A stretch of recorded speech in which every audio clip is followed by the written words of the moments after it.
ہزاروں خواہشیں ایسی کہ ہر خواہش پہ دم نکلے، بہت نکلے میرے ارماں مگر پھر بھی کم نکلے۔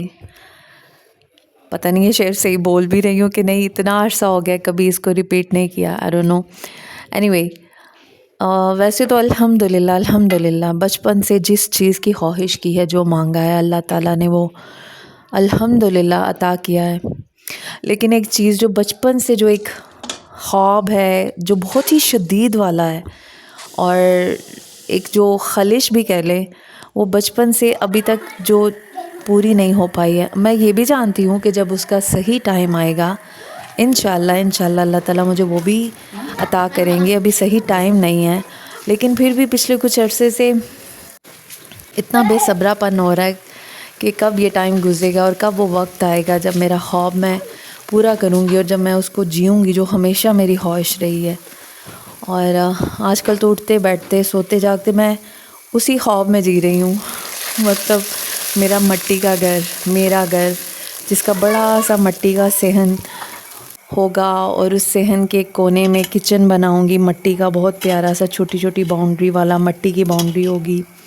اور اس میں زیادہ سے چولہے مٹی کے بناؤں گی ایک ساتھ ترتیب سے، اور جن کو میں گیلی مٹی سے ایسے لیپ کیا کروں گی ہاتھوں میں رگڑ کے، اور اس مٹی کو میں منہ پہ بھی لگاؤں گی،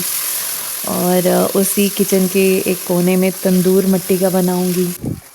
اور ان چولہوں پہ لکڑی سے آگ جلا کے مٹی کے برتنوں میں کھانا بناؤں گی، اور مٹی کے بڑے سے صحن میں درخت ہوں گے جن سے پتے گریں گے، اور جب پتے گریں گے میں ان میں جھاڑو لگاؤں گی اور وہ جو ڈسٹ اڑے گی، دھول، وہ میرے منہ پہ پڑے گی اور مجھے مزہ آ جائے گا، وہ مٹی کھا جاؤں گی میں۔ اور میرے اس مٹی کے صحن میں ایک کونے پہ 2 ہینڈ پمپ لگے ہوں گے نل کے، جو ایک ہے وہ منہ وغیرہ دھونے کے لیے، کپڑے دھونے کے لیے، اور ایک جو کچن کے کاموں کے لیے، برتن وغیرہ دھونے کے لیے، جہاں پہ میں نل کے چلا کے بڑے بڑے ٹب میں کپڑے دھوں گی اور برتن دھوں گی اس نلکے کو چلا کے، اور میرے محلے کے بچوں کو صحن میں چٹائی بچھا کے مزے کے کھانے پکا کے کھلاؤں گی، اور جب وہ بچے کھانا کھا لیں گے پھر ہم وہ برتن اکٹھے کریں گے اور نلکا چلا کے واش کریں گے، چٹائی جھاڑ کے مٹی کے صحن میں جھاڑو لگائیں گے۔ کتنا مزے کا وہ ٹائم ہوگا انشاءاللہ۔ بچپن میں جب جاتے تھے ہمارا اور دادو پھوپھو سب کے گھر تو مطلب یہ بنے ہوئے تھے، سیمنٹ وغیرہ کے پکے گھر تھے اور پیارے گھر تھے، گھر تو